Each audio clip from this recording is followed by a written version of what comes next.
Wes, and welcome to our November SMPTE meeting, SMPTE New York chapter. Today, our topic is going to be remote virtual engineering at TV facilities. And we've got a great cast of people to talk about this topic from all angles. I'd just like to give you an idea of what we're going to do today. First of all, I'm going to give a brief introduction. And then each of our speakers is going to talk about how they view remote virtual engineering from their point of view. And we have a wide variety of points of view on this. Then we have some questions that I'm going to direct at the panel.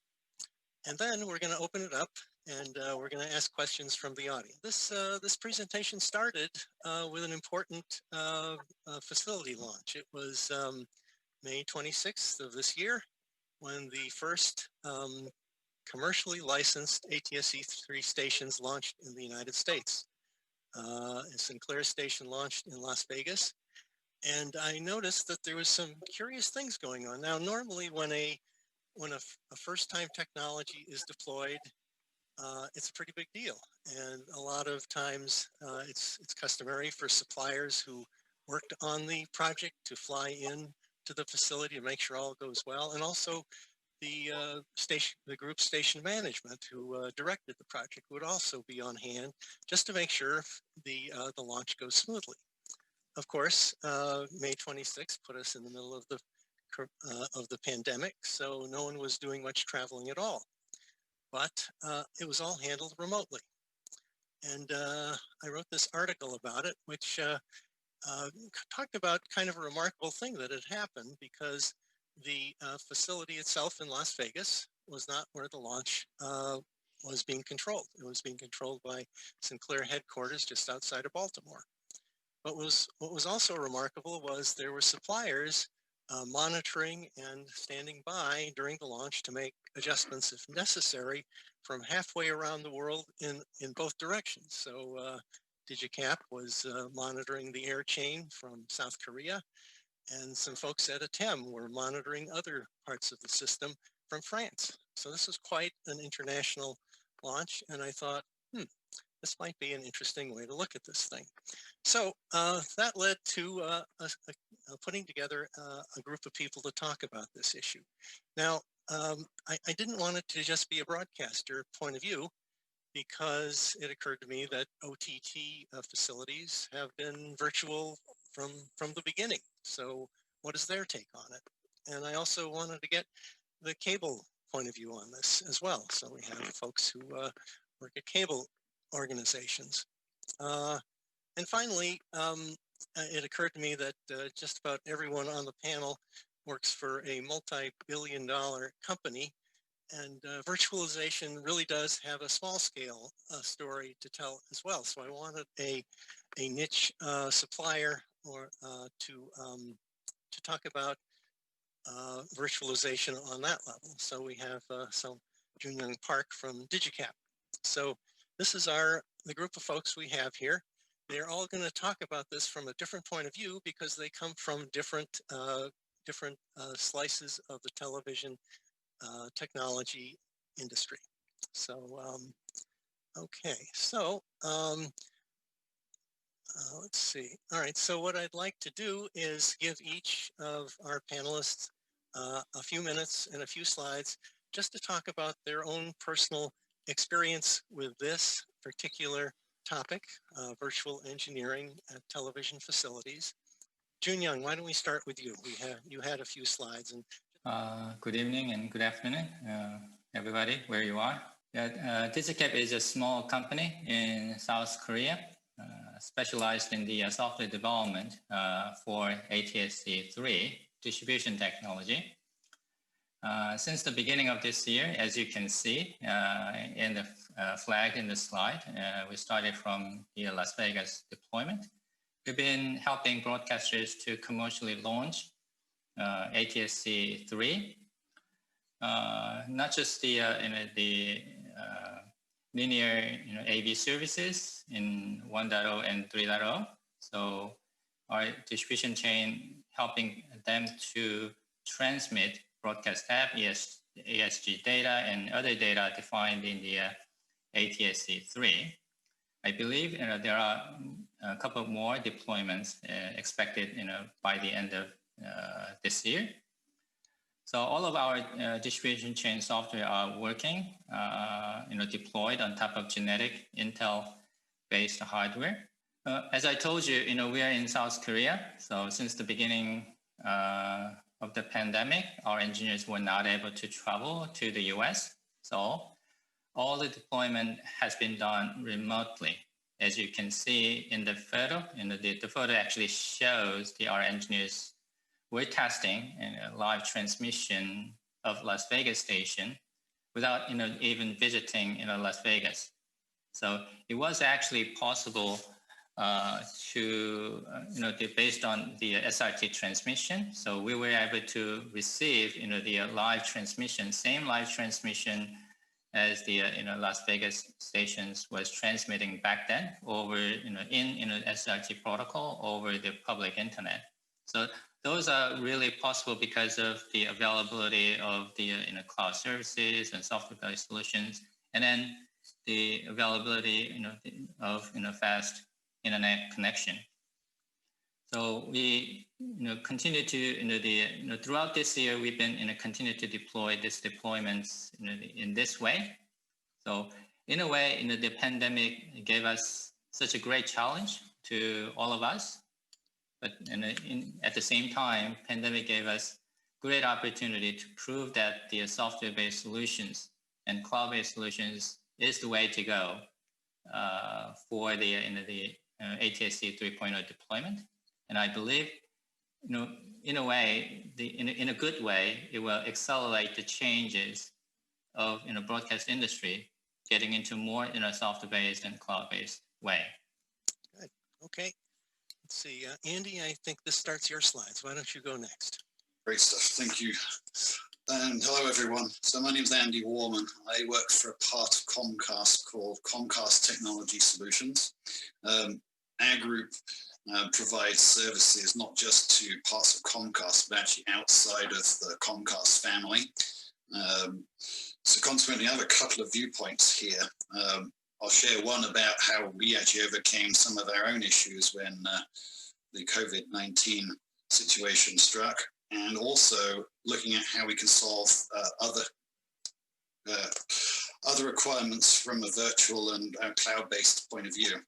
So a lot of what people run into is typically dealing with workarounds for day-to-day operation, how to deal with issues with remote monitoring and management, as well as adapting to the disruptions in workflows and the way we'd like to do maintenance. And consequently, what tends to happen here is that we end up having to think differently, if not just for the moment, but also in the future about how we're going to approach things like upgrades and how we want to roll out new solutions. So we go to the next slide.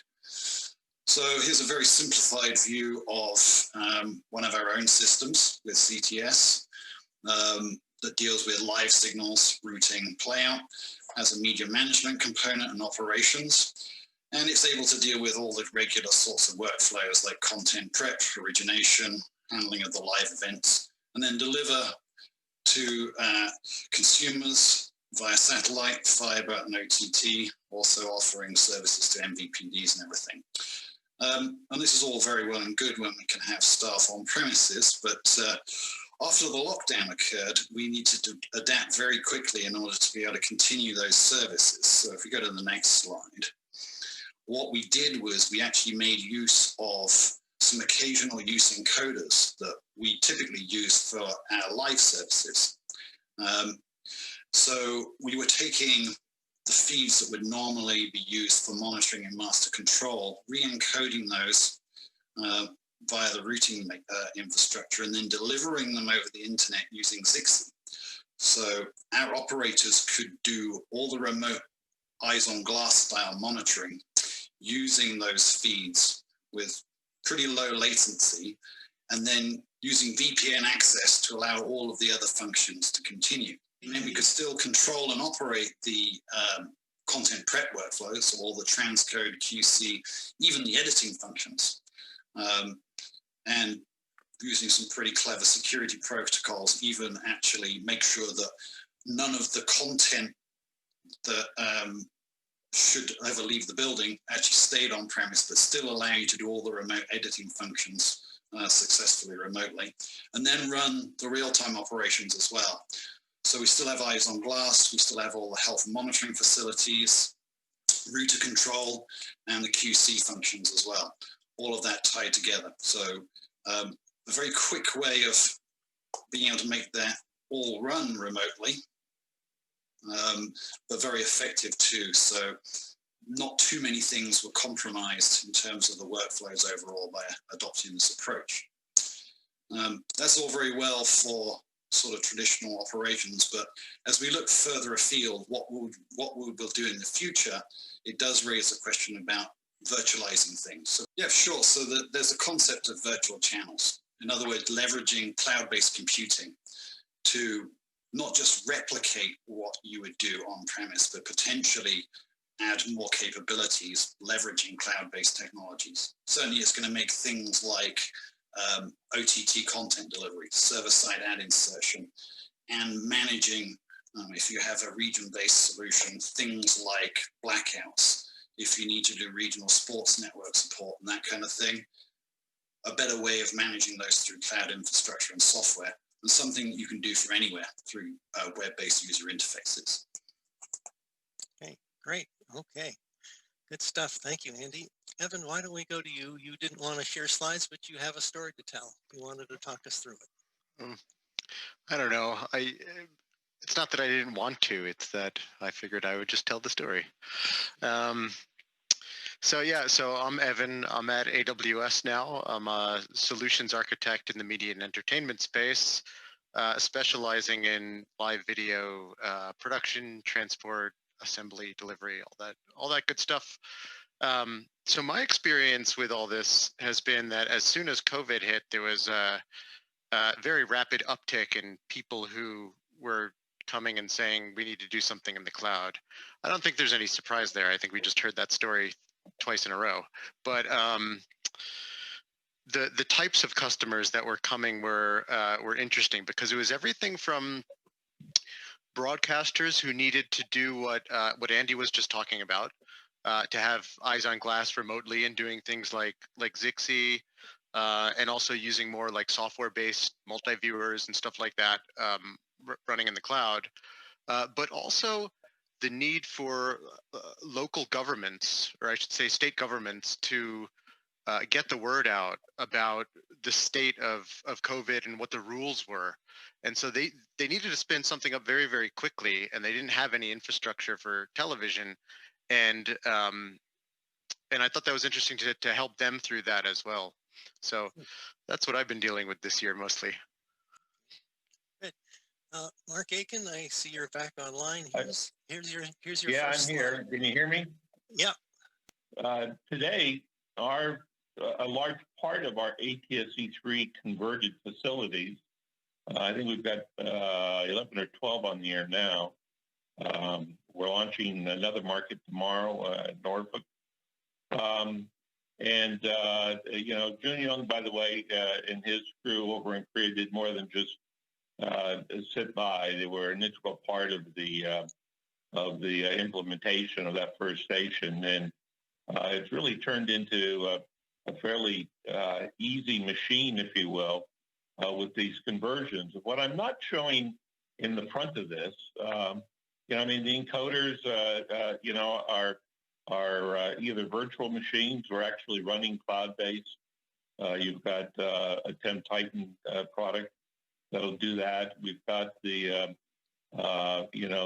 virtual caster, which is the piece that integrates the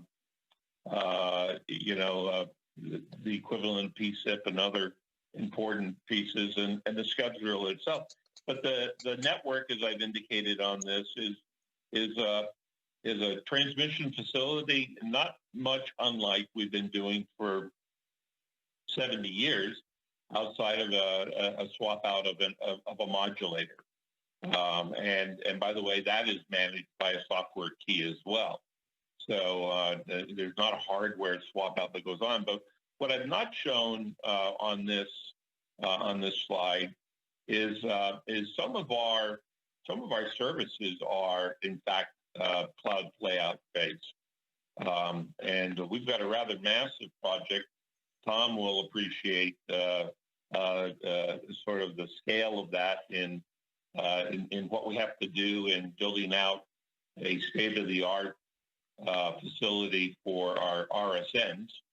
And Andy will be certainly familiar with that scale as well at Comcast with, some, 89 different team venue combinations that will roll around. But sitting in front of this encoder chain is in fact a cloud-based playout. And I guess a little bit later, Josh, we'll get to sort of a bigger scale view of what this means. But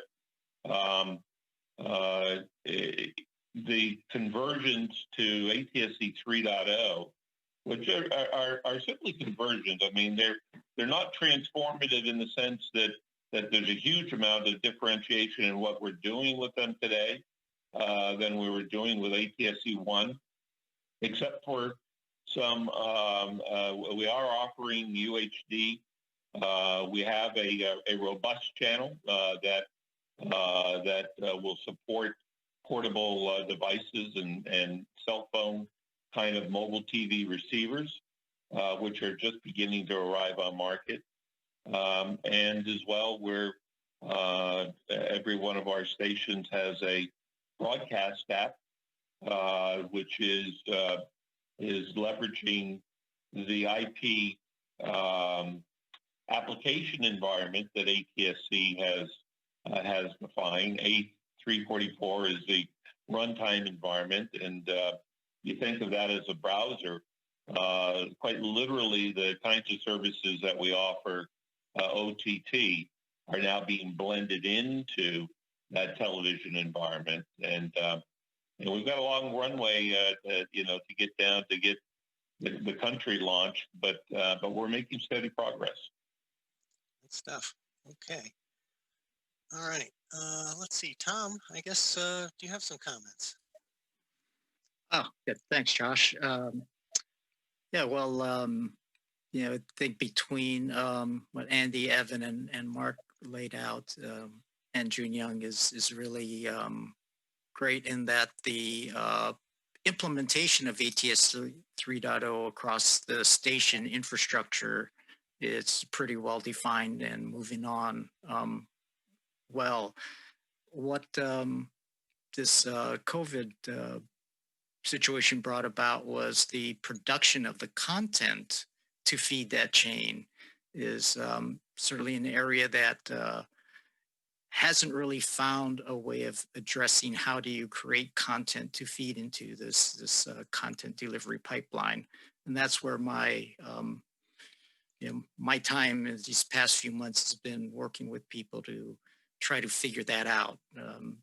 The production, live media production in the cloud is still relatively young.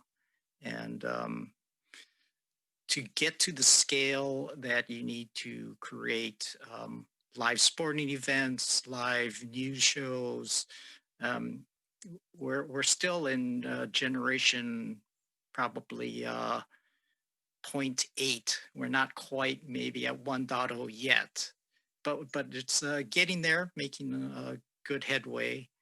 And again, just been really trying to help push along trying to gain consensus on how we can carry out production in the cloud, where it's appropriate, where it's not, because unfortunately, we're not at the point where the cloud can solve every problem. So, it's still, like I said, in maybe young beta version, and we're just really trying to get some standardization and some best practices about how to look at creating live productions in the cloud that you can deliver to the OTT and ATSC 3 program streams. Great. Thank you, Tom. Okay. So you've heard from each of our speakers, and you've got a good appreciation for where they're coming from and what they're up to. Let's start off with our first question that kind of puts this into perspective in terms of one of the most obvious parts about software infrastructure, virtual infrastructure, is that it is ever changing. So a few years ago, not that many years ago, I guess television facilities had kind of a install it and forget about it attitude about equipment and their physical facilities. But with virtual TV infrastructure, there are constant software upgrades, software patches, system reconfigurations, and repurposing of resources going on. So here's my first question to all the panelists. And in some ways, it's not a fair question, but I'm going to ask it anyway. And that is, what percentage of software infrastructure changes in the course of a year? And all of our panelists, of course, are coming at this from different industries, from different perspectives. So I thought it would be interesting just to kind of hear how they would answer this simple, common question. And Andy, why don't we start with you?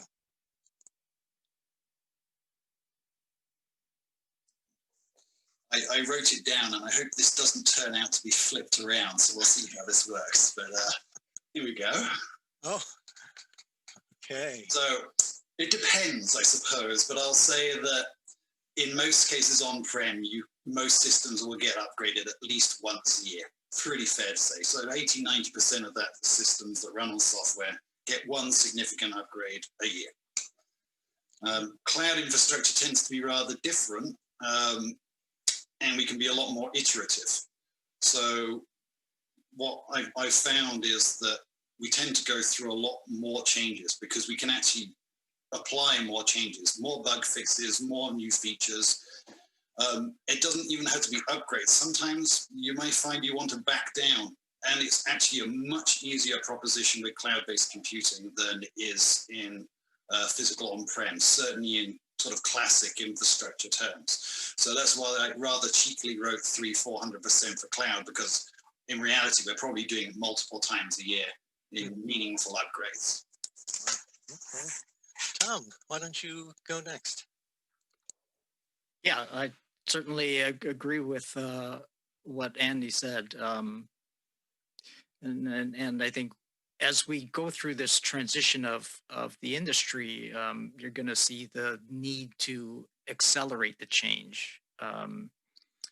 One of the advantages of cloud is for broadcasters. Many of those changes are transparent because it happens on the cloud. They really don't have to go into their system to do much. It gets the fix, the change gets implemented and pushed out to them, and it's a lot more seamless than the way that they've used to run their facilities, where they had to take the system down, swap a drive or swap firmware.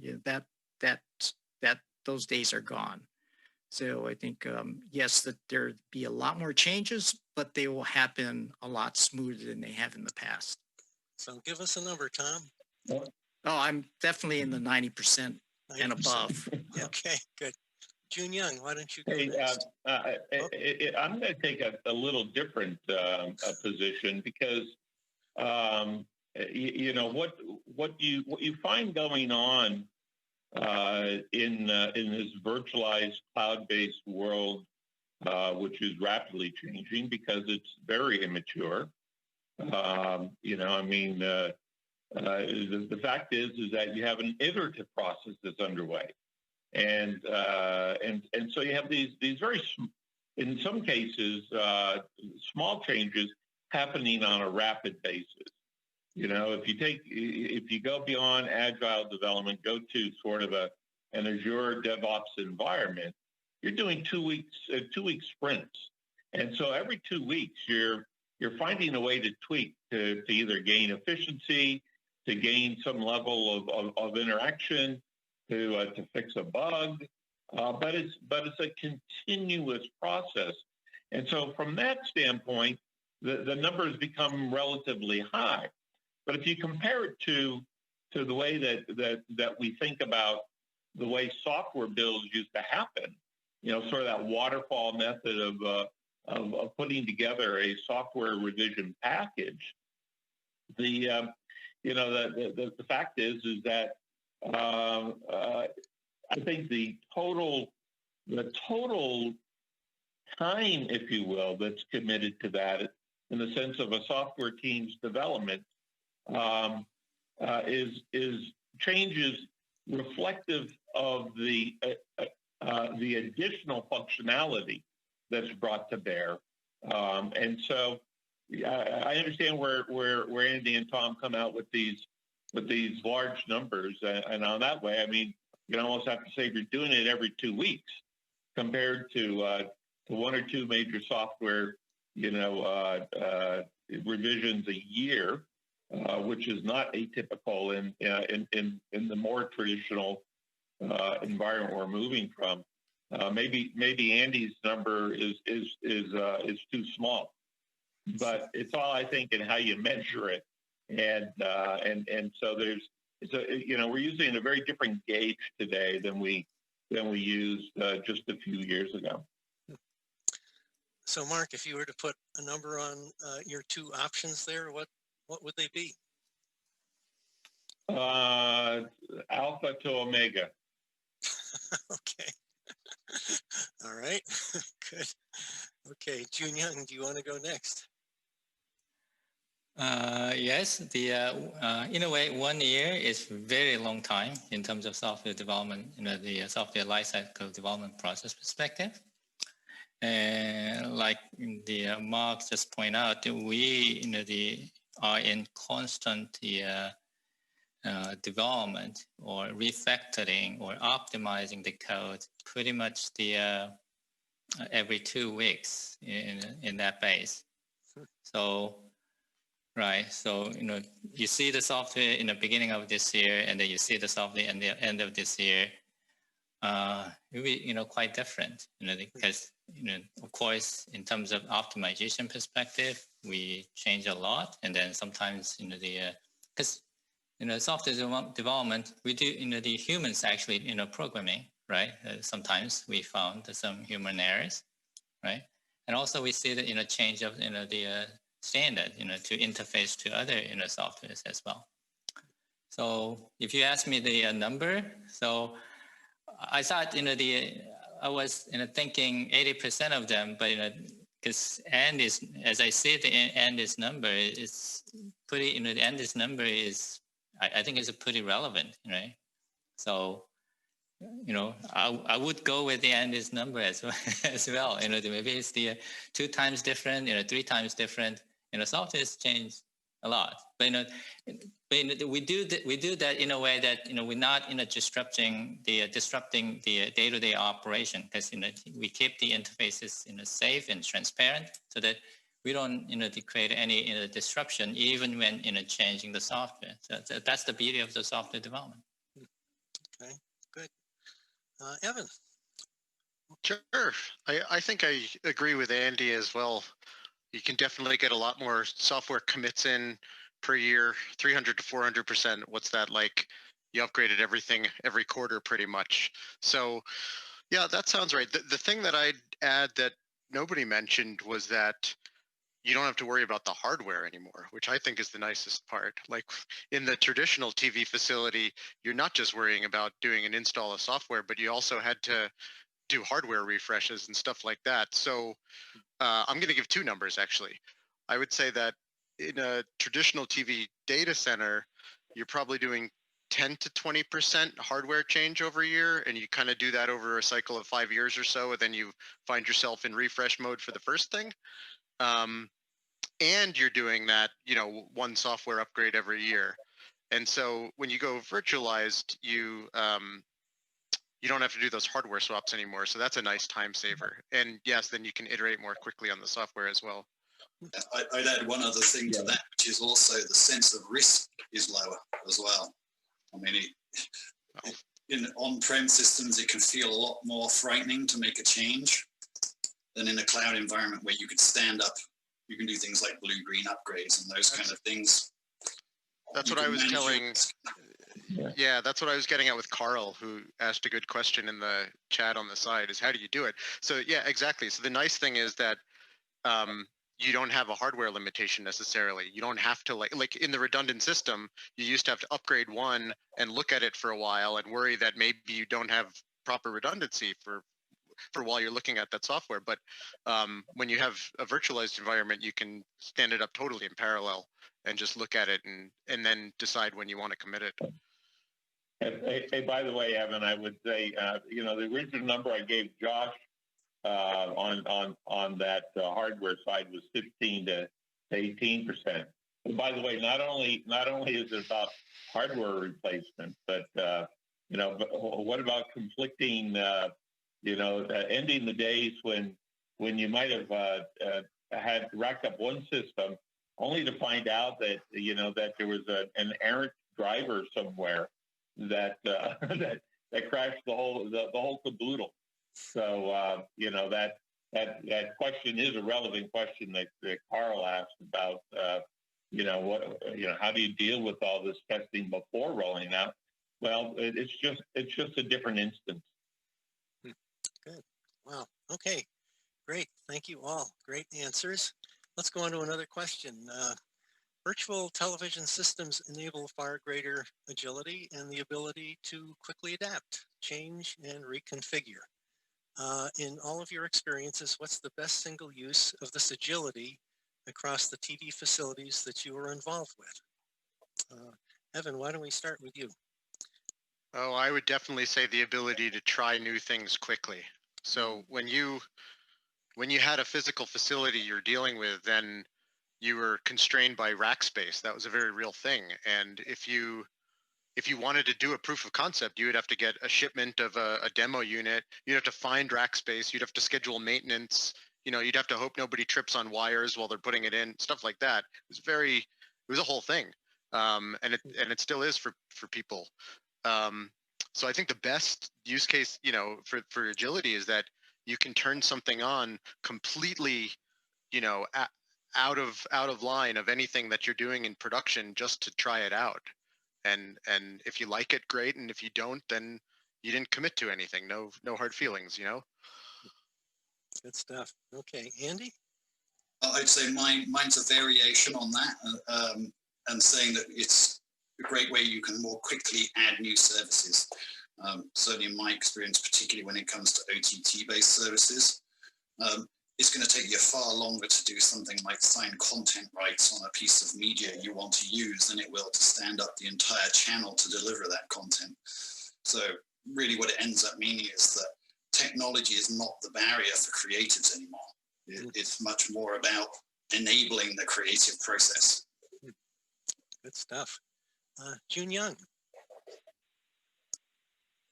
Joonyoung, you're muted. Oh. Yeah. Sorry, what was the question? Sorry. What's the best? Virtual systems are far more agile. In your experience, what's the single best use of this agility across the TV facilities you've dealt with?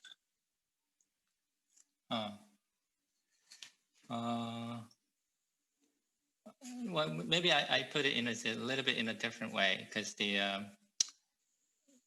in a way, I see the ATSC3 give us the good opportunity to position terrestrial in a spectrum in a nice data transmission pipe. So the way in the designed ATSC3 will introduce a lot of changes, in a way, agility to change itself over the future. So we designed today ATSC3 to transmit the IP data. But tomorrow, because the IP data is very popular and then very nice to do all the other applications today. So tomorrow, you never know what type of data the consumers or the customers need in the future, right? So I think in a way the ATSC3 introducing something very agility in a TV facility now. So it could be very utilized in an entirely different way for the future.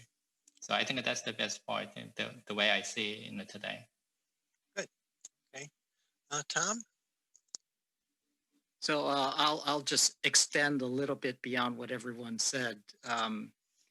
And this comes from the business side of things, because in the past, chief engineers and directors of engineers kind of had to look in their crystal ball and project what their budget needs would be and try to plan their capital cost to add new features ahead of time. So going virtual gets you out of that rat race of having to think up capital and trying to pre-plan. You can actually move with the business on what the business needs are, and so it really gets you out of that capital that capital budget cycle craziness that goes on. Really lets you focus on what true business needs are. So I think that's really from the business standpoint, really gives just the business to really look at where they can spend the money where it does has the most impact. And I think that's one of the benefits of moving to these virtualized environments is you're not handcuffed to this infrastructure and this philosophy of trying to guess where the business is going and what the business is going to be. You can actually follow what's going on and apply those business resources where it's needed. Good stuff. Okay. Mark, you want to finish this one up? Well, yeah. I think an additional piece of it is sort of one of the debates that's raging in the background is about the nature of the distribution network, and you've got MPLS, for example, that fundamentally has been around for 2 decades, and you've got SD-WAN, you've got an approach, software-defined wide area networks, where when you begin to couple it to the higher levels of the an intelligent level of the network, the type of traffic, the latency requirements of the traffic, the bandwidth of the traffic, those variables allow you to use a different set of resources than strictly what in some cases would be taking it down to the business level, as Tom would say. It's not always cost effective to route out another MPLS connection for temporary or low bandwidth or less economically viable data distribution. So I would layer the increasing role of SD-WAN in that fragility question, because it opens up new opportunities to optimize networks, both based on need and based on economics. Good. Okay, great. Well, while we're on economics, why don't we move to a money question here? Let's talk about the money. Is there actual money saved on virtual TV infrastructure, or does it cost about the same and the money just is spent differently? Why don't we start with Tom on this one? Being that this is still fairly young, I would say you're probably not going to save much, just because there's still a lot of research and development that goes on.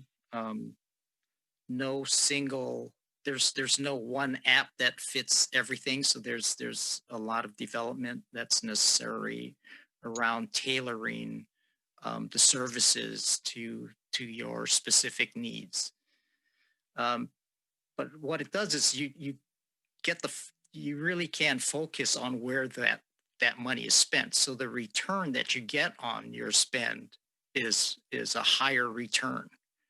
I think that's really the key message that needs to be put out to the senior management that's making decisions, because they're thinking that you're going to save a lot of money, and at the end of the day, it's not as big a savings as you expect, because it's just a shift of money. So again, you're moving from racks of equipment, you're moving that money to software development. So yes, you might save on some real estate, you might save on some staffing, but then you might have to spend a little more to have developers or people with a different type of expertise, networking expertise, for example. So at this point, I would say it's not a huge savings. It'll just be a shift until we get to where this is a commoditized product, and then you can start looking at savings because you can sell that service over. Mark, would you agree with that? Yeah, I think that's very much in line with what we're seeing. It's certainly, and by the way, it depends on what kind of business you're in. If you want to, one of the luxuries you have with a cloud-based approach is that if you got a temporary need and you want to spin up a new service, you don't have to go out and buy that hardware to spin up that service. Even sometimes, it may seem like a fairly insignificant cost. Maybe you've got the drive arrays, but you need another SDI card. But largely speaking, the flexibility that's added, I think, is the piece that people will reflect back on and say, boy, have I not been able to take the chance in doing this and getting, and sort of perfecting the nature of the business that is possible. How are you going to learn? I mean, look, we're an ancient business. Television's an ancient business. It's all about data. And what we're learning with ATSC3 is that we've got all this spare capacity, and there's better use of our spectrum than simply doing the television as we've done it forever and ever. And so I think Tom's right. I don't see a significant dollar savings, but I do see certainly expectation of significant dollar earnings on the other side. Okay. Evan, can you pick up from here? Sure. I mean, I would have to vehemently agree with both Tom and Mark on this point. I think, by the way, it's related to the idea that I think we said live production is in a early beta or version 0.8. I think it's directly tied to that notion, because what we have so far is a lot of 24/7 workflows. And so, I used to run it over here and now I run it over here. Great. So you moved some money around. And so I agree with Tom, but I think the real opportunity here to save a lot of money is going to come when we do figure out this live production thing, because at that point, you can have remote crews, and you're not driving trucks around as much. I'm thinking end game here, but eventually it's just going to cost a lot less to produce a show than it does now for these things. And then you turn them off when you're done. Like, think about control rooms now, like production control rooms. They're sitting there, they're running 24/7. They're using your power and your cooling. You're paying for that. Customers are paying for that 24/7, even though the PCR is empty a lot of the time.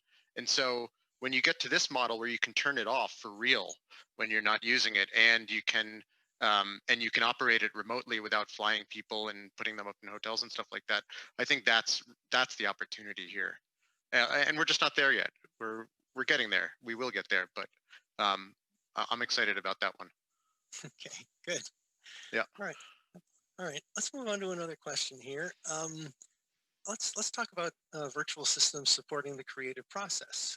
It's easy to get carried away with technology discussions and forget that one of the real drivers of making money in television is to enable the creative process that makes compelling television programs. So the question is, how do these virtual systems enable better television programs to be created?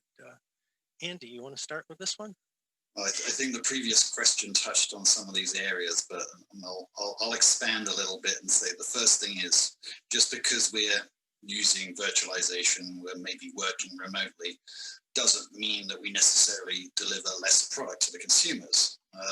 Likewise, it means that the virtual solutions don't mean that we relinquish creative control by using them. So maybe look at it slightly different. You could say, actually, virtualization could allow you to do the same or potentially better when it comes to the creative process.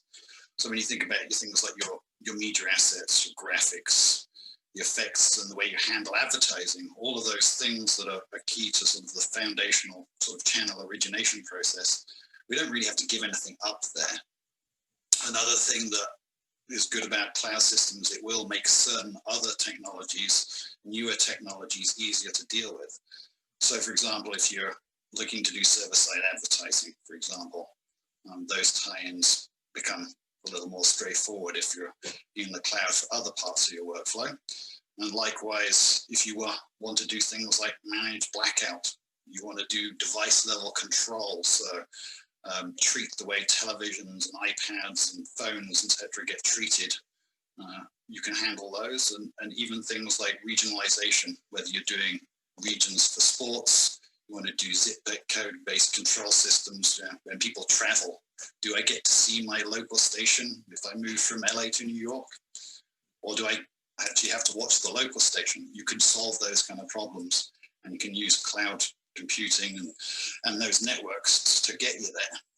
So it can allow us to address a lot of those things. Another thing that happens also is that we can reduce certain types of complexity by integrating systems more closely.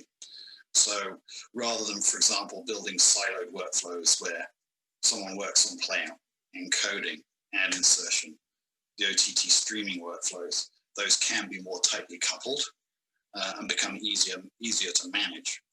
So it does make it easier potentially to sort of bring on those workflows, simplify things, and allow your resources to actually do more and be more effective in the long term. Okay. Do any panelists have any other thoughts on enhancing the creative process? I do. If you don't mind, I'll take a swing at this one. Sure. I'd like to click on your use of the word better in the question. I think that's an interesting word. I don't, fundamentally, the idea of television programming is to tell a story. So I don't actually believe that technology can answer that question. I think that so long as the technology provides the creatives the way that they want to express their story, I think that's great, but it doesn't actually make better writers necessarily. What it does do, and this is something we saw in the music industry when we started to see music recording software coming out 10 years, 20 years ago even, was that it's a lower barrier of entry to get content out into the marketplace, because now people, in the virtualized space, they can go into the cloud and they can get access to the tools to do this kind of stuff. And so I think we'll see more content from smaller studios or independent artists that want to get their stories out. And maybe they're better, maybe they're not, but we'll have an opportunity to see new types of content coming out, I think. Yeah, and I would add to that. I mean, the nature of open source software development, adds that multiplier to the tools that become available. And and it's a little bit quirky, but I think look at a program that gets watched in our household has evolved during even this COVID-19 is The Voice. Where did this talent come from? By lowering that threshold of visibility, right? Allowing 14-year-old prodigies to be able to step forward and be easily recognized. And by the way, who have their own, million plus followers by themselves.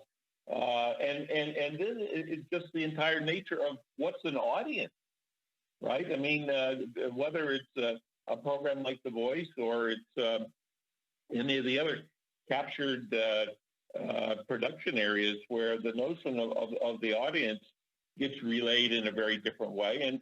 And you're right, Evan, the artists, good artists use the tools that they have and find creative ways to manipulate those tools and to evolve those tools. And all of that is going on in a major degree.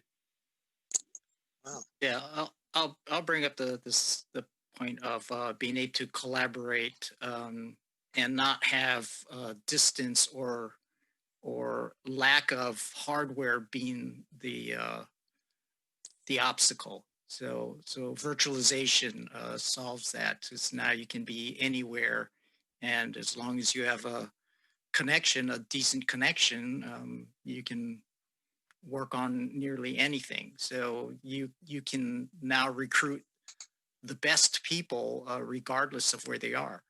So I think that's really a key advantage that virtualization provides, where in the past you had to schedule someone, fly them, house them, provide them whatever hardware was necessary. And now all of those barriers are gone. I just picture the voiceover artists laughing at us right now because they've been like, "Yeah, I've been doing this all along." Yeah, exactly. That's right. Hey, I'm showing my face because I fear that I might have a little bit of connectivity, but without connectivity, by the way, you remain an island, and so this is an open plea to everybody. Let's serve the underserved. As a fluent of an area that I live in, the fact that I am dependent on my single hotspot device to connect to the world is a limitation, and that's just a microcosm. Move that to a nation like India, 1.1 billion people. Unleash the potential of the 800 million that are unserved in India. And if you want to evolve the nature of art and creation and science and technology, I'm sorry, I'm a little pedestal, but without connectivity in this day and age, there's a degree of irrelevance, and that's something we can't allow. Okay. Wow. Very insightful stuff. Thank you all. All right. Let's move on to another question here. Let's talk about the challenges working with the virtual supplier base. Tom, you had an insightful way of describing the dynamic between very large suppliers like AWS, where Evan works, with small virtual suppliers like DigiCAP, where Joonyoung works. Tom, can you share that with us? Well, yeah, and I'll go from a perspective of many of the SMPTE members are not the actual decision maker, and so you have to sell these ideas, and the decision makers often hear a lot of buzz, or they read headlines in the papers or the trades of all these great things.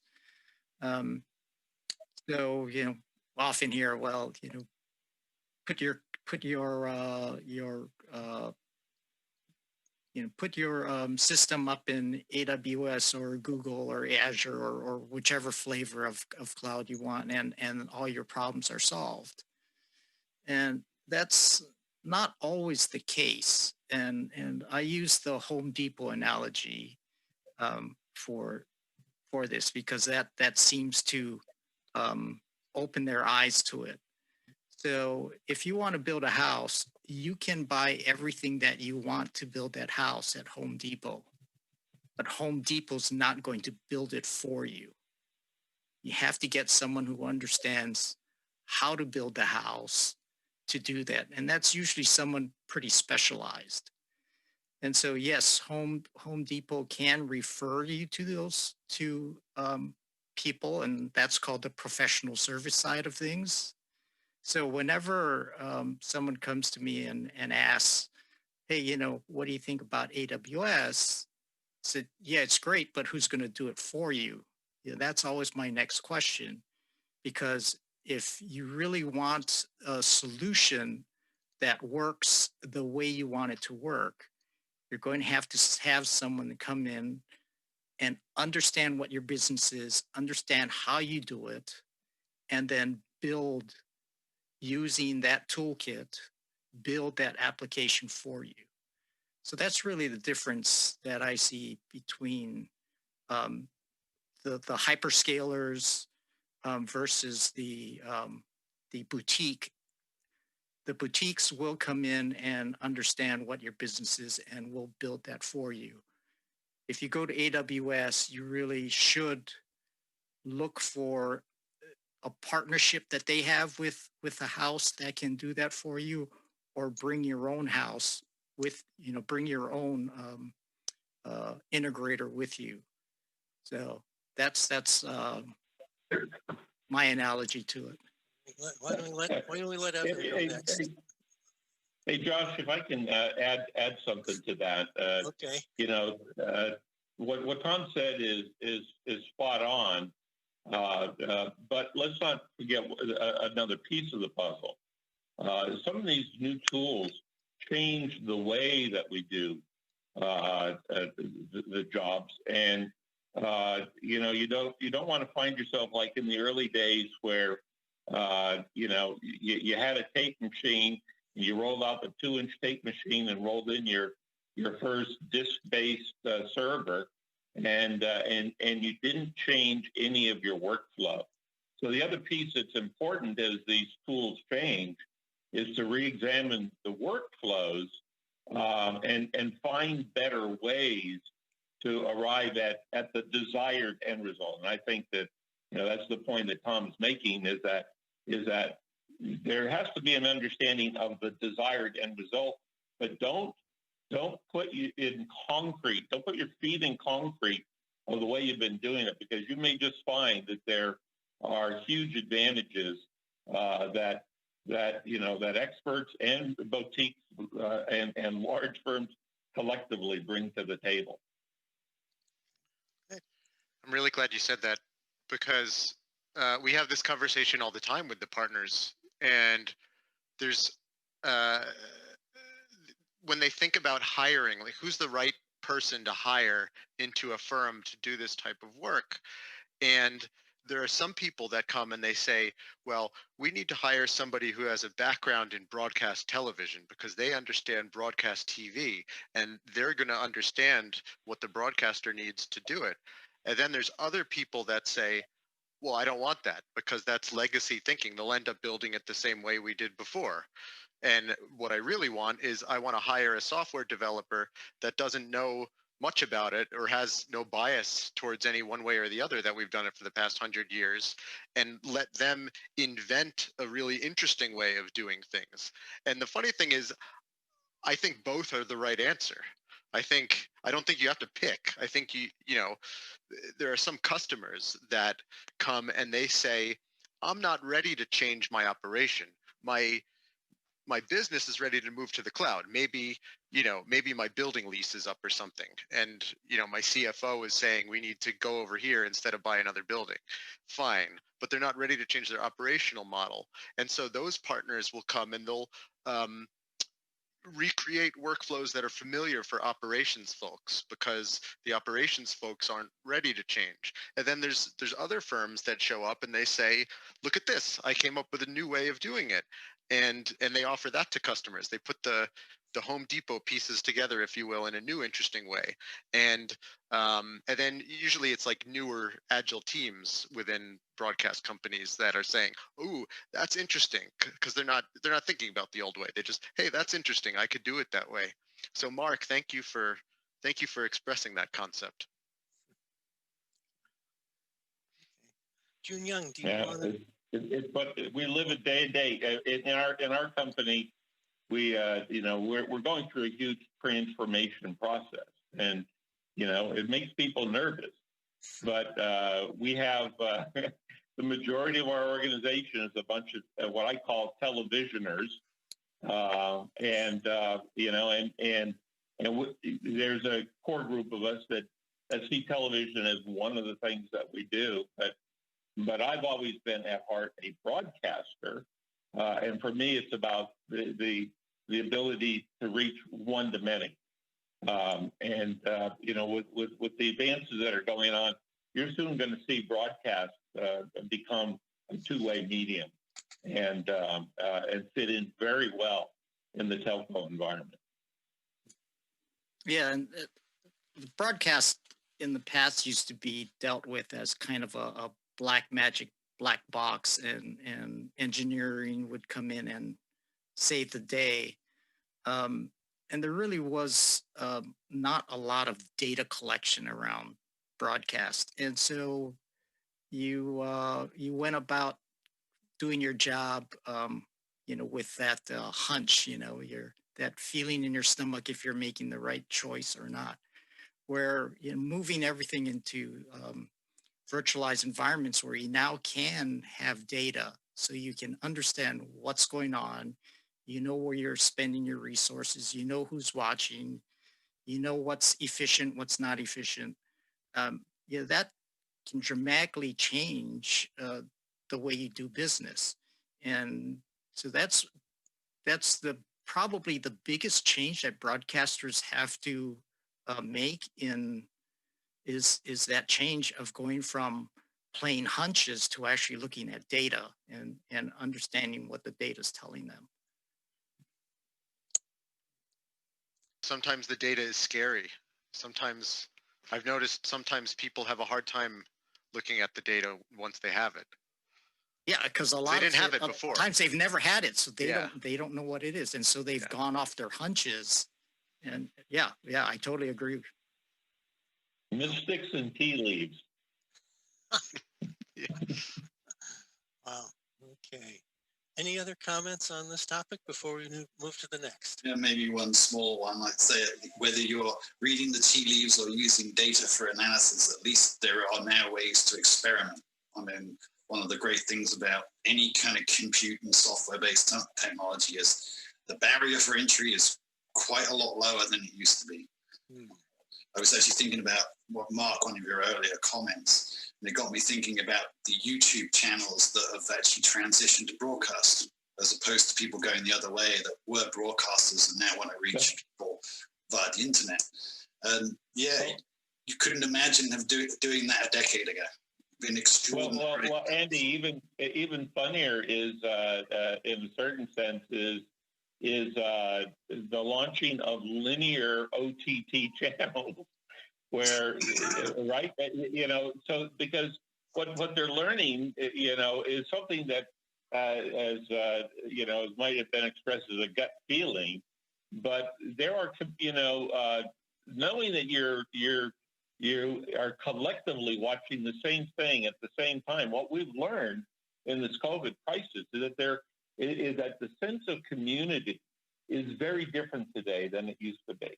And communities no longer literally have to stand up alongside one another, but know that they exist together in the same framework of time with the same events. And so the notion, the magic of linear television, one of the secret pieces has always been, people gathered in the living room, but you knew that people across America gathered in the living room at the same time, and it didn't matter if they were watching Archie Bunker, or the Red Sox lose another pennant, or right? Collectively, people were together. And so there is, I'm not saying that linear is the future, but I'm saying that there's a linear piece, there's a real-time piece that will continue to exist because artists will work their magic on that medium with that audience and do amazing things with new tools. Josh, if I add very briefly, so in a way, the DigiCAP is like a small supplier. It's a direct beneficiary of the virtualization or cloud transformation of the broadcast industry. Because back then, maybe 5 years ago, the DigiCAP were not even existing in this broadcast industry. So we came in here with the software ideas. We can, we show them, the distribution chain can be written in software rather than the hardware appliance basis. And also we're showing that, this software can be running on top of, the variety of, different platforms of cloud, cloud platforms, right? So that, the broadcasters can pick and choose, whatever, the choice of their, cloud platform. So we can make sure that everything's working in a fine, smooth transition to the software-based system. Okay, let's move on to another question here. So far, we've been talking about how using virtual AI and cloud technology can improve problem solving at today's modern TV facilities. But these same technologies can enable opportunities from emerging technologies now on the horizon. Just 2 years ago, the O-RAN Alliance was formed to open up closed 5G network infrastructure to accept entrepreneurial initiatives. O-RAN stands for Open Radio Access Networks and has gained tremendous traction in just the past 2 years, a very short time. This past September, FCC Commissioner Pai opened up a full-day conference on O-RAN to try and encourage U.S. Participation. So let's see. Mark has a few things to say about this. I put together a couple slides that sort of are for my team here at Sinclair. I'm the president of One Media. We're the innovations team. We're not a huge team, and we depend on a lot of vendors, and most of them are in fact smaller vendors because of the niche nature of our industry. But that's changing when you look at the activities going on inside of ATSC. And, just a couple of the examples, Open Network Automation Platform, ONAP, Open Radio Access Network, ORAN, as Josh just mentioned, OpenStack. These are just a small portion. They all started with O, and I kind of like them because they all fit into the notion of the collective environment that is coming out of the open source community. And huge companies are driving their futures based upon this. AT&T and T-Mobile with their 5G 600 megahertz former broadcast spectrum activities are leveraging these approaches. Next slide, Josh. And I'm going to use a telco example because our view is that television, is a service. Broadcasting is a platform. We see data distribution as a service. The future value equation for our broadcast spectrum. And if you look at the example starting from the bottom on the right of a traditional, the way 4G LTE was built out, you had this whole layer of hardware, start to finish hardware. Software, rode on top of some of this hardware, but at the end of the day, it was a hardware-based approach. And then, as 4G evolved and the telecom industry began to converge on LTE, and looking to the future, realizing that The discussions of 5G were already underway, began to virtualize a part of that activity. And they had to. The fact is that the dynamic nature of the customer base they're dealing with, just that alone, drove that necessity.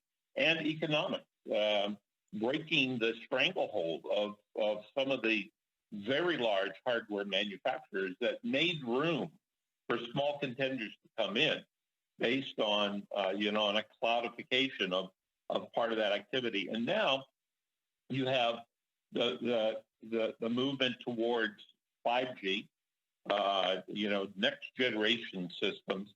And what you see is the entirety of that, all the way up to literally the hardware, the radio hardware that has to produce an electromagnetic wave to propagate.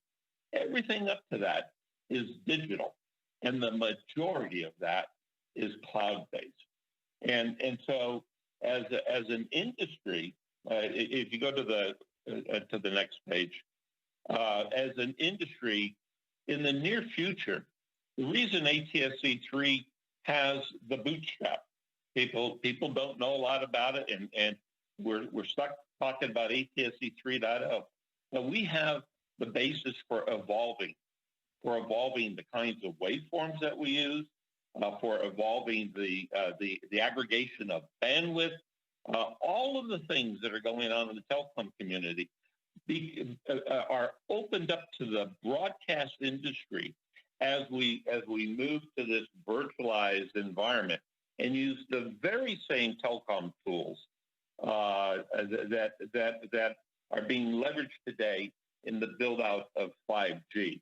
And there's a little tiny piece of that down in the bottom right-hand corner of the broadcast floor, which is the entryway, if you will, into broadcast spectrum. So we see a day not very far off in the distance where our broadcast infrastructure is a open participant as a data distribution as a service platform that builds upon the work that's gone on in CBRS, for example, dynamic spectrum sharing, the ability to tie broadcast in for those linear for the distribution of relevant content. Not all content is relevant across a single platform.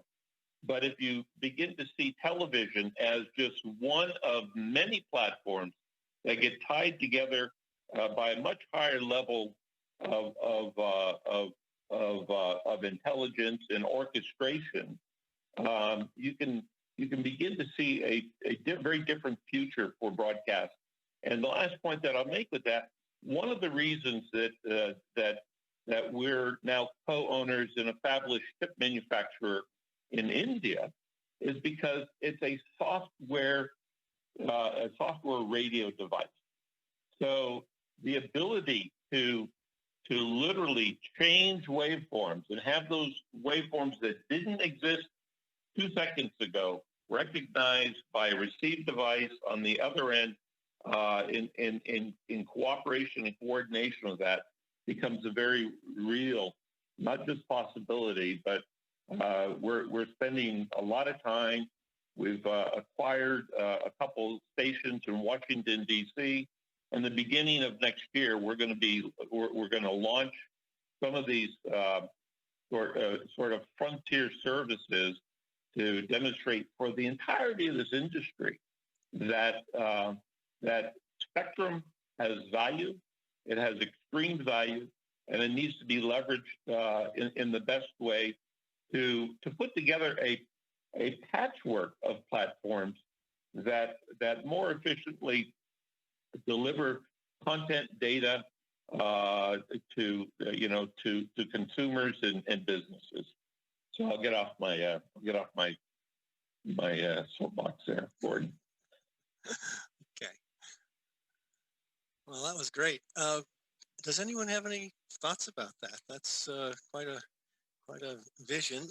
But I think one of the things that we haven't really talked about with this whole virtualization process is, yes, it can improve existing facilities, it can improve workflow, it can do a lot of things, but it also gives us access to a lot of other things that are coming our way. Does anyone have any other thoughts on that? Well, I'll just to expand on what Mark mentioned. He used the word orchestration, and that's really going to be the facilitator, the enabler to make all this happen. Is intelligent orchestration, where you can now set up rules and have machines configure systems and curate content and deliver new programs and new streams without human intervention. I think that's really, a tremendous opportunity, because humans are, probably the most expensive investment that businesses make. So if you can now have the humans set up the environment and the criteria and let a machine put it together, you get the best of both worlds. And so that's really exciting. Is the future is just really going to be limited by the ideas that people come up with, because the technology will be available. Okay. Evan, do you have a comment here? You see a lot of stuff come and go, I would imagine.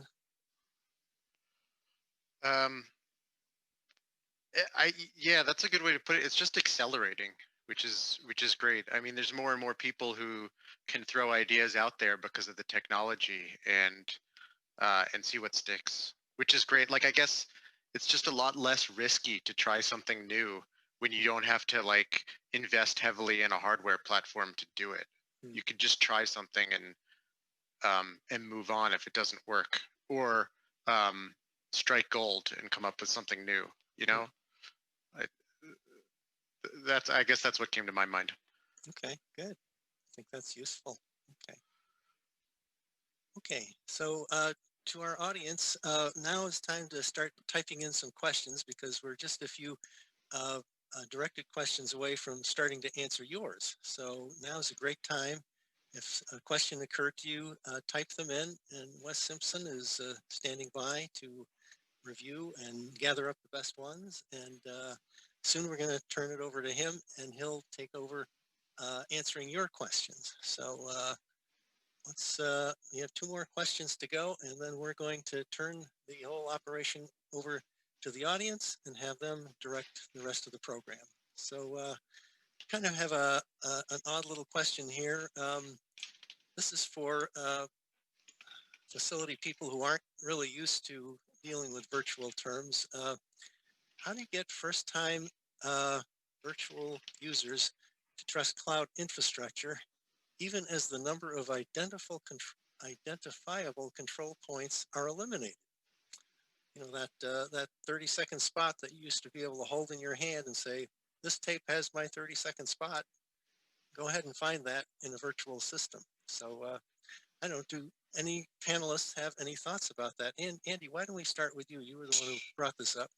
Sure, yeah. So, I mean, I have a perspective, I guess. I'll say that in a lot of ways, cloud systems are a bit like the channel in a box movement some years ago, which tends to take a more highly integrated approach to things.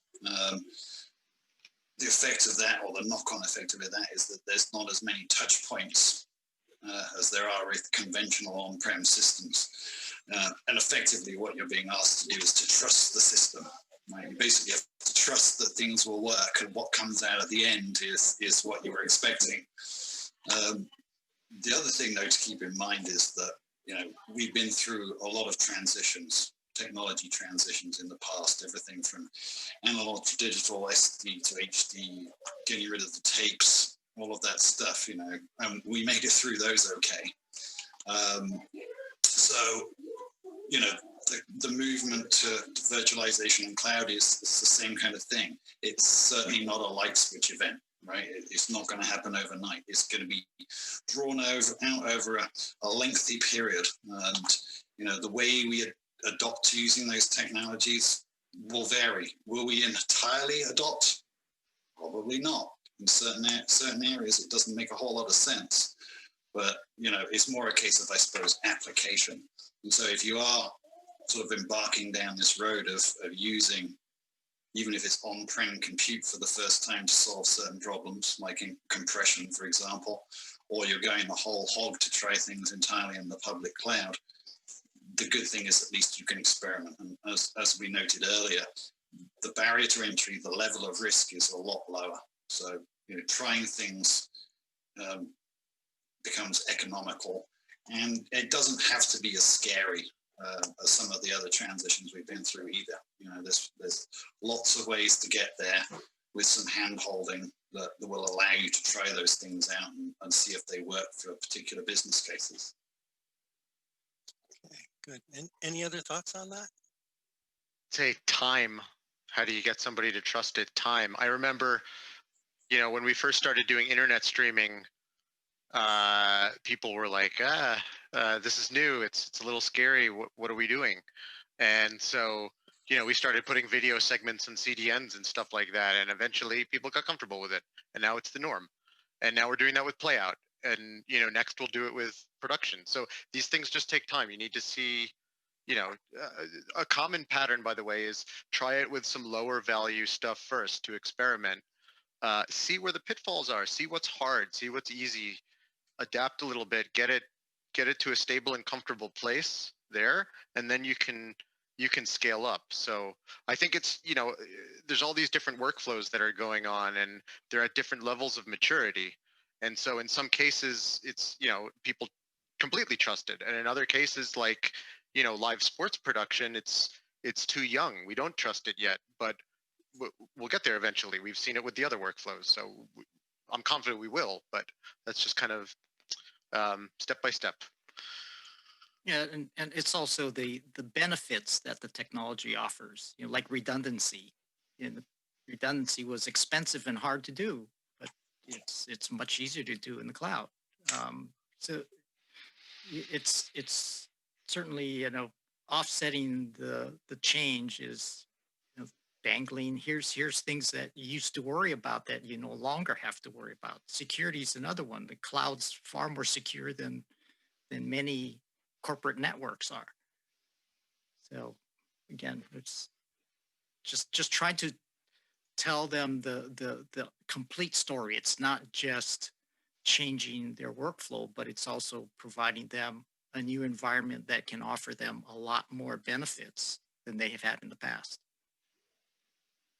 Well, in the broadcast environment, when you begin to add interactivity and you know, and add a return channel, whether that's in the home via Wi-Fi, on a mobile device, which has, you know, built-in return path capability, or you know, some of the future thoughts that are being batted around in our industry to add a return channel. When you add that, suddenly the ability to layer services and by the way, change some of the economics of that as well. You know, we're going to be doing more and more with the tennis channel as an example, where you know, you want you've got your player.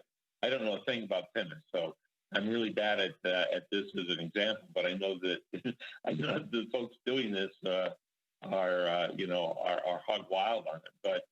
But you know, it's creating niche products that are layered on top of the meat and potatoes, so to speak, of what you have, whether that meat and potatoes is content or a distribution platform, or the two of those, or more importantly, the ability to tie across multiple distribution platforms, and being able to target audiences in a way that's not been possible. Okay, all right. One last question before we turn it over to the audience for questions. So if you got any questions, now's the time to type them in. So I'd like to finish this line of questioning where we kind of started out. Right now, we're seeing a lot of virtualized TV infrastructure being enabled by virtual systems. But after the COVID pandemic passes, I'll ask the panel, how many of these remote strategies for infrastructure engineering will continue? How many will just be left by the wayside?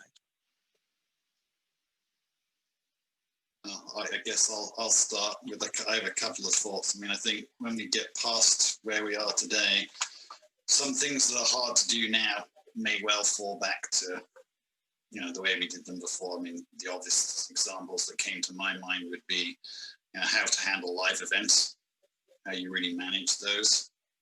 How do you deal with things like, well, you watch a chat show or something like that, where you've got largely empty, if any, audience, and that kind of interaction, the kind of hollow feeling to watching those shows, that'll obviously return, and all the things that go with it, and things like news production in particular, quite problematic to deal with entirely remotely, becomes, goes largely back to the way it was before. But other things, the things we've learned a bunch about is, better dealing with remote access and remote management, the communication problem, right?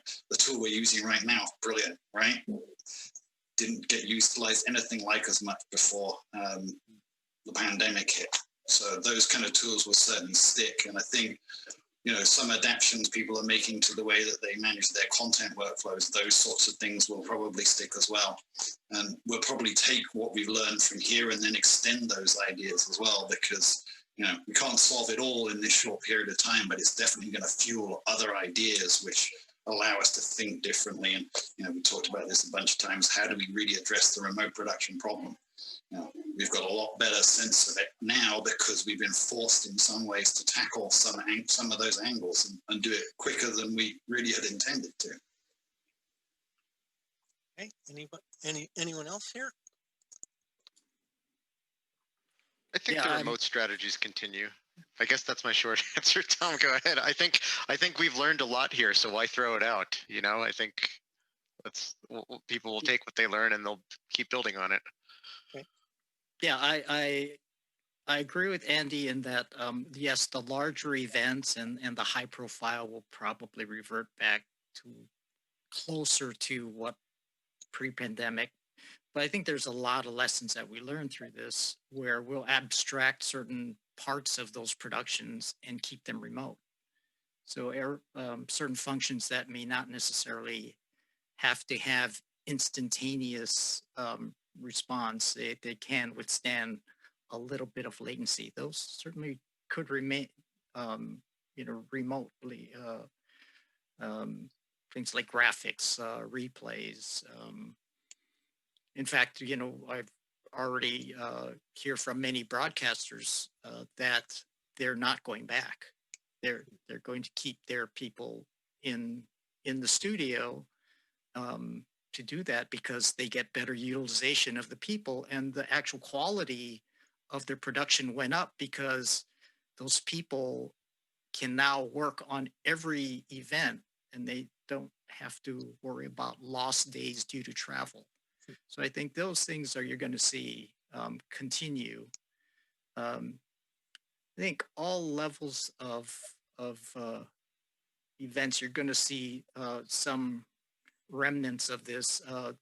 There's no doubt the collaboration tools have really opened up where you can get executives or other creative people collaborating with you in near real time.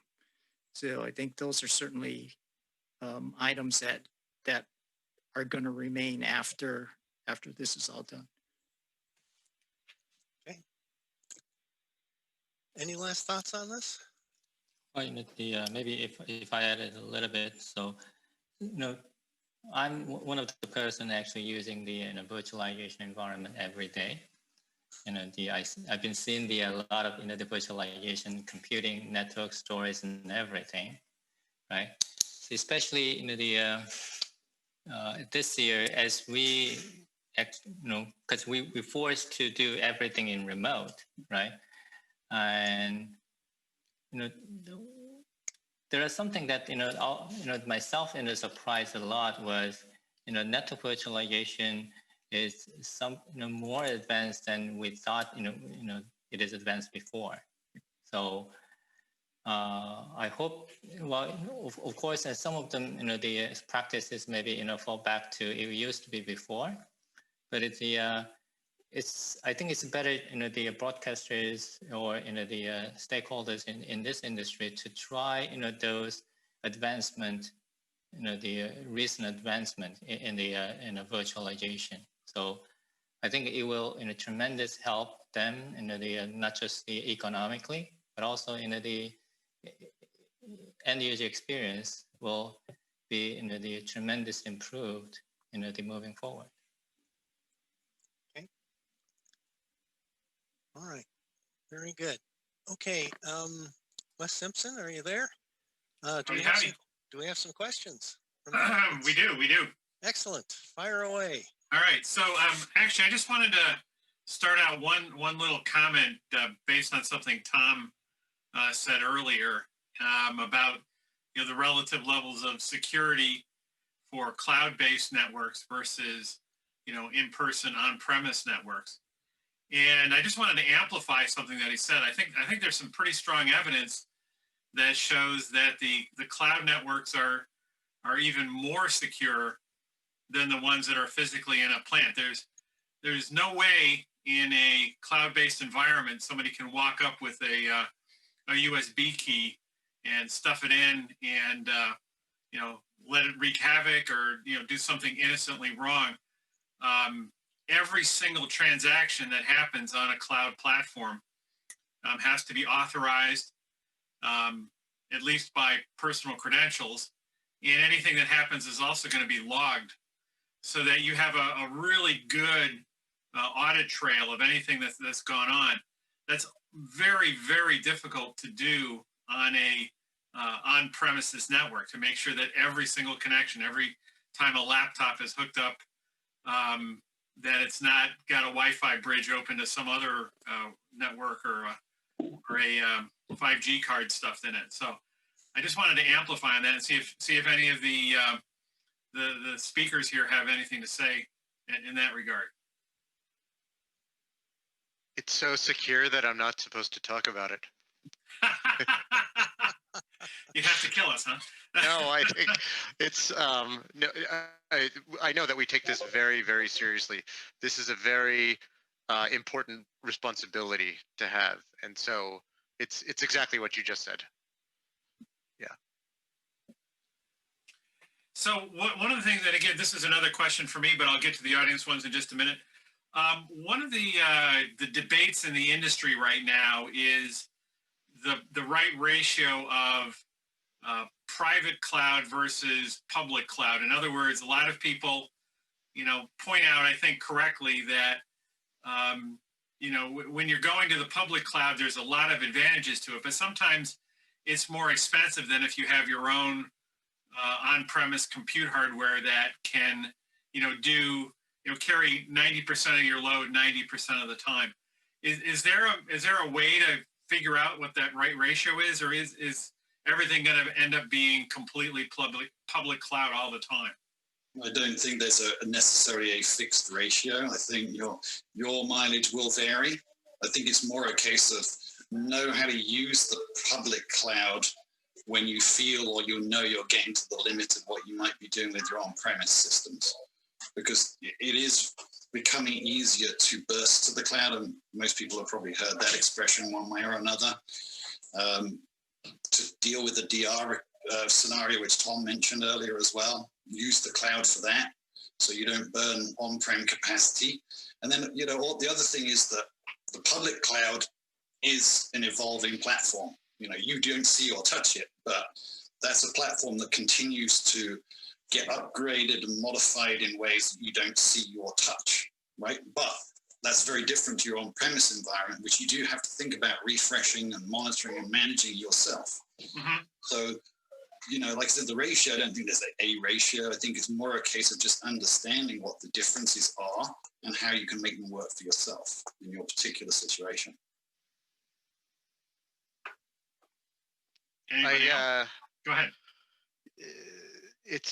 I guess I agree with Andy. This is completely customer dependent. Every single customer has a different answer to that question based on what they have on-prem, what they want on-prem. You know, there's some customers that are born in the cloud. They don't even have an on-prem. So it's not even a question. And then there are some customers who are trying to divest real estate and get out of buildings. So they have this hybrid thing. And then everything in between. Yeah, and then there's sometimes customers have legal requirements that something has to be in a certain place, so that sort of drives some of that too sometimes. Yeah, I think it falls under, you have to understand what the total cost of ownership is of that. So if you're a large corporation that you've had a data center and you're just stuffing, upgrading hardware, and it's a relatively small cost, then yeah, it's maybe keeping some of that on-prem. But if you're a smaller company, can you afford to even set up a data center and have on-prem? So I think it really depends on where you are in the business. One of the things that questions that always came up when I was at my previous position was, when do we put our high-res content in the cloud? And when we compared just the connectivity cost, that alone was more than what our on-prem systems cost. So again, it's really understanding the total cost of ownership, and I think that's what you have to look at. Hey, Josh, I'm going to let you know I've got to leave. If there are any questions for me, you can take them offline. I'll be glad to answer them. And thank you for the opportunity to participate with this extremely astute crowd of folks. Well, thank you, Mark, for participating. It was a great honor to have you here. All right, take care. Thanks, Mark. Thank you. All right. See you. So this question, I think we can still handle. And it's a three-part question. I'll just read all three parts, and if you want to answer part of it, that's fine. But it says, how many different video streams will fit into typical broadcast bandwidth? Can these be carried better over ATSC3 or SCPC? And then can broadcast serve individuals with SCPC TDMA video stream? Doesn't it depend on the bit rate of the streams you're trying to squeeze into however much bandwidth you have? Yes, indeed. Depending on, one response that Mark had was depends on the spatial and temporal aspects of the content. So yeah, how much is, but delivering video to individuals, we sort of talked about that in some of the other webinars you and I have been on talking. It's going to be, broadcasting has some tricks up its sleeve for doing some of those things, especially for the download and playback later kind of thing. But I think you're right. I don't think there's any clear answer to that. I think I have an answer on the player question, which is that, anybody correct me if this sounds wrong, but in ATSC3, you have an internet pipe and you have an over-the-air pipe essentially.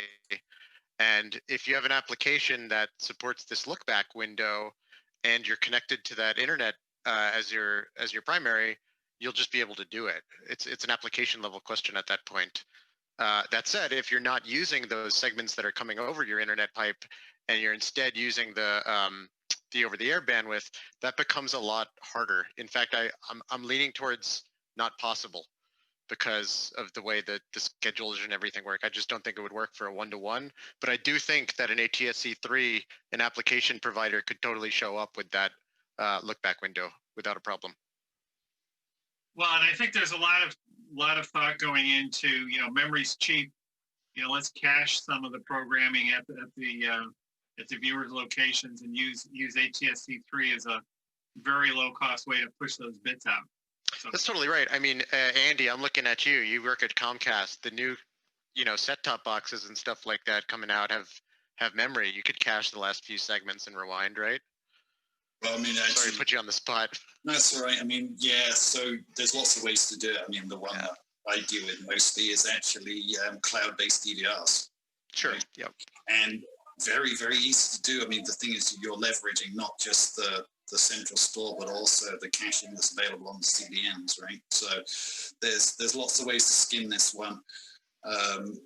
So I'd say, you know, it's not a black and well, it doesn't have to be a black and white answer. I'd say, you know, even if you don't have a good pipe for the internet leg of ATSC3, you can do it other ways too. So set-top box, app-based, client-side, server-side. Yeah. Lots of different ways to go about it. All right. So we had another question here that says, many video facilities handle several dozen or hundreds of video feeds, backhauls, and distribution feeds. How can a remote engineering workflow accommodate the operational complexity and data bandwidth demands for these kinds of facilities? Well, a lot of the networks are already doing that. All your big networks, they're already doing that, and so it's really a remote operation and monitoring. The hardware is still in the facility. Mhm. So, you know, they're not having to actually ship the signal bandwidth all around. It's really just remotely managing those, the encoders, decoders. So again, people are doing it today.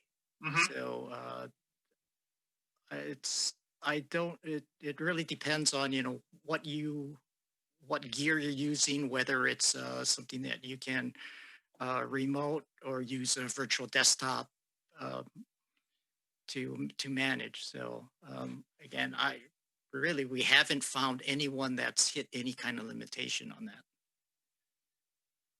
I think Andy had a great example of this in the beginning in his slide where we fed a multi-viewer into an encoder and shipped it out over the internet. I think you could pack a lot of punch into stuff like that. Yeah, it's true, and there's quite a variety of ways of dealing just with the IP multi-viewing scenario, right? That deal with, and it doesn't just have to be the baseband and TS-based stuff. It can be the HLS and Dash content as well. You can consolidate all of those things with the modern multi-viewer approaches that are out there. So Yeah, that is certainly a clear advantage of having in the cloud, is you're not limited by what you have in your shelf. You can just spin up whatever it is, whether it's a transcode or anything else that you need.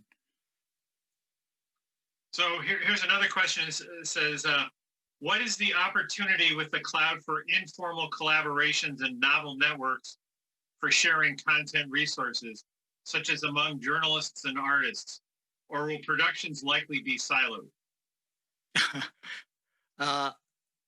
The legal and rights will probably exceed the difficulties of the technology. Getting all those things to work. Yeah, I hear you. Yeah, but that's at the enterprise level. I think like we were talking about earlier, the technology enables a new type of person to come and start using this stuff and collaborating before the lawyers all get involved. So I think there's definitely a possibility for stuff like this, content sharing. And we've had this conversation with a customer. I forget off the top of my head who it was exactly, but it was something like they essentially wanted people to be able to contribute local news packages to a central repository, and then anybody could pick it up and incorporate it into their show quite easily. So I think this is going to be very easy for rights-free content, as it were, and then Tom's right for everything else. Call the lawyers, yes. Yep. Well, so some of the news organizations already have this running. So I mean, the technology exists. Yes, it can be done, and the issues are the legal and business issues. Yeah, the journalist one is easy. I mean, sorry, it's interesting. I'll add one thing. There's a new conversation going on about the future of what a pool feed is, specifically like for live. So, it used to be journalists might have microwave or satellite truck. They go out to the field and then they do, courtesy, and they give it to everybody. But now in the cloud, there's this sort of notion of entitlements that you can give and revoke, and you get to control that in a more secure way than the old TGAD style, which was that you call your friend and say, hey, can I get a copy of that? And they say, okay, I guess. So I think the tools are becoming better to facilitate that type of collaboration. Yeah, I think you're right. I just wanted to read one of the questions that came in. It was answered over the text, and it was Evan. You gave a good answer, but let me just read this. It says, "I see/hear Zixi mentioned a few times in these presentations. Does the video services forum RISC make things more interoperable? Is there a streaming protocol preferred for access with ATSC 3.0 remote operations?" Do you want me to just answer what I typed? Yeah, you can answer that, yeah, or if you want to, if somebody else wants to chime in as well. I'll start, and then somebody else can chime in. We see all three pretty much in equal representation at this point.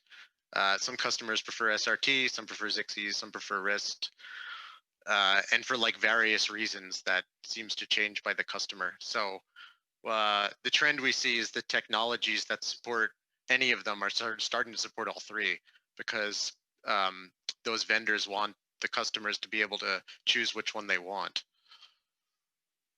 Yeah, I'll add to that there's, those are I guess, the three most popular. There's certainly other ways, the same idea out there for sure in all sorts of variations, but you're absolutely right, Evan, that, many endpoint devices in particular will receive all sorts.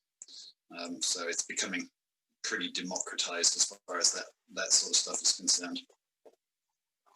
Okay. Even on this, I got the High Vision Play app, and I can get my SRT. I got the Zixi player. I don't have a wrist one yet, but it's only a matter of time. Yeah, there's actually one that's out now. So I'll go download it. Then my phone will have all three too. There you go. So one last thing, and Josh, I don't see anything else on the audience side, but I had a question about the whole disaster recovery thing. Now, some people are thinking about disaster recovery in terms of, the cloud is better than a physical facility. And in a lot of cases, that's right. But there's times, and this happens probably more than we'd like it to still, is that the connectivity to the cloud, it's not the cloud itself. The cloud is always going to be there. That's pretty darn reliable, at least compared to anything else that we've embedded so far. But local circuits, the way that you get information into and out of the cloud, those can be fraught. You can have, you can get completely cut off from the internet. Is that something that people should worry about, or do you think those kinds of problems are going to go away, or is that one of the justifications for still maintaining, at least a rudimentary set of production facilities on premises? Well, people definitely worry about it. Certainly, I see a lot of people, almost everybody makes that a redundant connection. Sometimes they'll go as far as using two completely different regions and potentially even different infrastructure vendors in certain key points in the workflow, just to make sure that it really reaches the core systems that are going to do all the processing and then the delivery afterwards. So redundancy is going to kind of be your friend there ultimately. We also need to be extremely vigilant about the difference between redundancy and diversity, because just because you have two of something doesn't mean that you're resilient to somebody cutting a wire somewhere. So I think there's more work that needs to be done. It's important that everybody does their homework when they're ordering circuits, for example, to make sure that you're not accidentally ordering two circuits that are, one circuit essentially on the physical layer. So when we started this whole thing, the network carriers were pretty closed about what their network topologies looked like at the physical layer. But as broadcasters came and explained how important this was, they've become much more willing to share, under NDA, of course, but much more willing to share, to be able to give people that assured path diversity. And so I think that's the most important thing. You don't want any one event to take down all your connections. Yeah. My friend Emery Strokowskis, when he was working at on the Olympics in Brazil for ESPN. They had two 10 gigabit pipes, and he said the biggest challenge was to make sure that pipe A never crossed through the same physical location as pipe B. He said it was extremely difficult to avoid having both circuits, let's say, go through Miami on their way from Rio up to Bristol, Connecticut. That's hard. That's very hard. Yeah, there's no magic trick. I know, we like to say, oh, the cloud is self-healing. The cloud is, it's always getting updated. This is one area. There's no magic trick. You have to do your homework and make sure you're getting what you think you're getting. Yeah, exactly. Because even if you went, let's say you ordered the fiber from Verizon and another from AT&T, they both might be subcontracting that fiber to the same third party. Yeah. Mm-hmm. So that's what you have to look out for. Yeah, especially that last mile. That first and last mile. And last mile. That's where you get caught. Yep. All right. We've used up all the questions from the audience, Josh. Okay, I guess so. Then I think we should call it a day or a night, depending on where you are.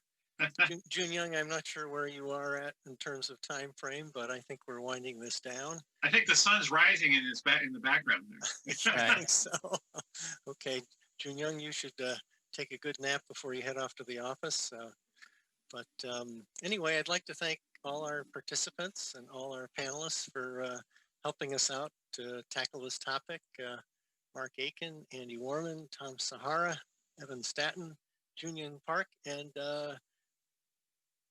also Wes Simpson, who helped us with the questions. I think this was a great group effort. I think we tackled a lot of questions that I don't know that have been voiced a lot out there about this topic. And hopefully all our SMPTE members who attended got a lot out of it. And thank you all. And thanks very much for your help. And thank you to you, Josh. You did a great job getting a wonderful panel of speakers and coming up with a really good list of questions to ask everybody. So kudos to you. You did a nice job. Thank you, Wes. Okay. Thank you. Good stuff. Okay. Thank you all.